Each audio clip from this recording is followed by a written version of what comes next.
cargo pants. An average-looking guy who clearly spent a lot of time at the gym. In contrast, the girl was dressed all in black with a leather jacket over a Strangler's t-shirt, plus tight jeans and biker boots. Her hair was black to match her clothes, with streaks of crimson. Beneath hooded, heavily made-up lids, her eyes were the colour of café noir, a shade away from black. She was several inches taller than him, about 5'10", so when standing she towered over him, reminding me of Olive Oil and Popeye. They talked to each other in their own language, Eastern European, obviously, though I was unable to tell if they were from Hungary, Romania, or some other part of this half-continent. As the train made its way out of the city, another passenger came into the carriage from the other end. He was about 40, stocky, with cropped hair and an acne-scarred face. He had no luggage. Even though most of the seats in the carriage were empty, he sat diagonally opposite Laura and me. He appraised us, apparently not liking what he saw, then closed his eyes and fanned himself with a newspaper. I watched Budapest go by, the lights of the city blinking out as the journey progressed. "I need a drink," I said after a while. "There should be a dining car open on the train somewhere." "Not till it crosses the border." I looked up. It was the guy across the aisle. He shrugged good-naturedly and said, "The dining car doesn't open till we reach Romania. He checked his watch. "Around 2.5 hours. I knew we should have bought supplies in Budapest."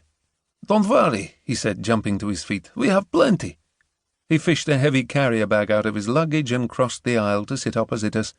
After a pause, his companion followed, settling down beside him and crossing her legs.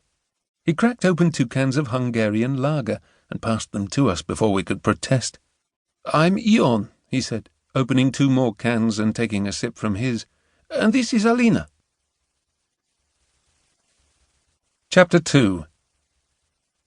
The train windows were matte black, the darkness broken only by the occasional glimpse of lights in the distance. I glanced at my reflection, my face stretched like melted plastic by some kink in the glass. It was creepy. I looked away and turned my attention to our new companions. Ion laid his free hand on Alina's knee, stroking it. So they were an item. "What brings you to Romania?" he asked, grinning broadly. Beside him, Alina wore a more muted smile, seemingly bored. Laura answered before I could. "We're travelling round Europe. We've spent the last few weeks lying on beaches." "Nice." "But we wanted to visit Eastern Europe, soak up some culture instead of rays." Ion nodded. "Good choice. Romania is the most beautiful country. Of course, there are many problems, poverty, with the Romani gypsies and so on." He waved a hand like this was a boring topic. "But this is real Europe, far more interesting than a Spanish beach." I noticed that Alina rolled her eyes, almost imperceptibly. "So you're from Romania?" Laura asked Alina, trying to draw her in. "Yes."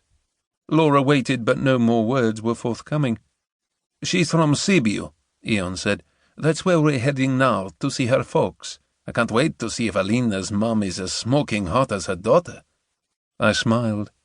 "You speak excellent English. That doesn't sound patronizing." "No, not at all. That's where Alina and I met, at English classes." He moved his hand further up his girlfriend's leg. She remained stony-faced. "So, where have you been on your journey round Europe?" he asked, looking from Laura to me. I took a deep breath. "We started off in Brussels, then travelled down through France and Spain, a week in Ibiza, then into Italy, Rome and the Amalfi Coast, then over to Greece, up through Croatia into Hungary." That was it. 2 glorious months condensed into a shopping list. The details, the memories, were precious to Laura and me. The trip, our grand tour, as we self-mockingly labelled it, had been transformational.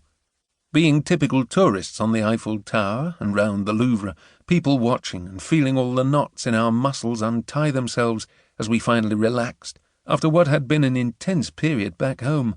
Going wild in Spain, dancing and drinking at the Benicassim Music Festival, clubbing all night and sleeping all day in Ibiza, shopping and hiring scooters and more shopping in Rome, making love on a beach on the Amalfi Coast, lying under the stars, and talking about the children we'd have when we got back to England, snorkelling among a rainbow of fish off Santorini.